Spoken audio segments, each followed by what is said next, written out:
हलदिया परिस्रा सह फेण होउछि कि खांतुनी एही 8टी खाद्य किडनी होइजिबो फेल।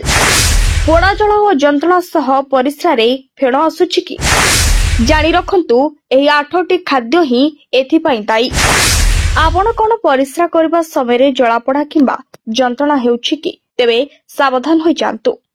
बारंबार परिस्रा हेबा, मेघुआ किंबा रक्ताक्त परिस्रा, दुर्गंधयुक्त परिस्रा, तळीपेट किंबा पेल्भिस अंचल जंत्रणा, तळीपेट रे भारीपण किंबा अंटा तळे जंत्रणा भली लक्षण अनुभव करुछंती कि तेबे एबेठू सतर्क होई जांतु, नहले आगकू एहा भयंकर विपद आनिदेब। सतर्क न रहिले किडनी फेल हेबार आशंका को एड़ाई दिया जाई न पारे। यह आपणक मूत्राशय भितर को क्षतिग्रस्त हेबार एक संकेत होई पारे, जहा मूत्राशयर साधारण कार्य को बाधा दे पारे।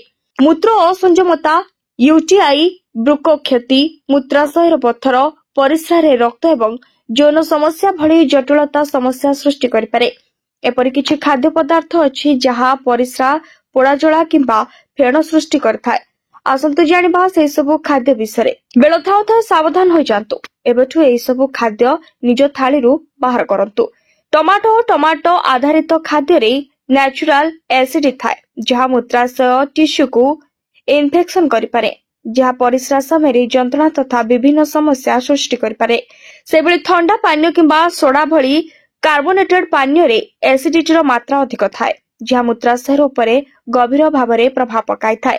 एही ठंडा पानी रे थिबा गैस बबल मध्य गैस मूत्राशय रे प्रभाव पकाई थाए। सेबळी अत्यधिक कॉफी, चा किंबा शक्ति पानीय पीबा यार अन्य एक कारण। यह पीबा द्वारा कैफीन प्रभाव हेतु मूत्राशय अत्याधिक सक्रिय होई पारे, जहा फଳରେ बारंबार परिस्रा हुए। यह द्वारा शौचालय को बारंबार जीवा एवं केतक समय जलापड़ा अनुभव होई पारे। मद्यपान जोगु शरीर को डिहाइड्रेट करे और मूत्राशय को ज्वलन करे। यह परिस्रार परिमाण एवं बारंबार परिस्रा करिवार आवश्यकता को वृद्धि करे। यदि मूत्राशय पूर्वरु दुर्बल तेबे मद्यपान तुरंत बंद करबा उचित। लेंबू, कमला, अंगूर और पणस भली अत्याधिक खट्टा फल खाइबा द्वारा मूत्राशय क्षति होई पारे।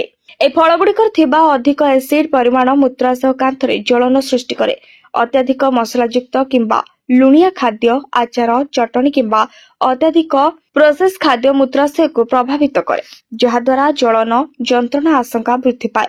चॉकलेट रे कैफीन एवं एसिड उभय थाए, जहा मूत्राशयर समस्या को वृद्धि करि पारे।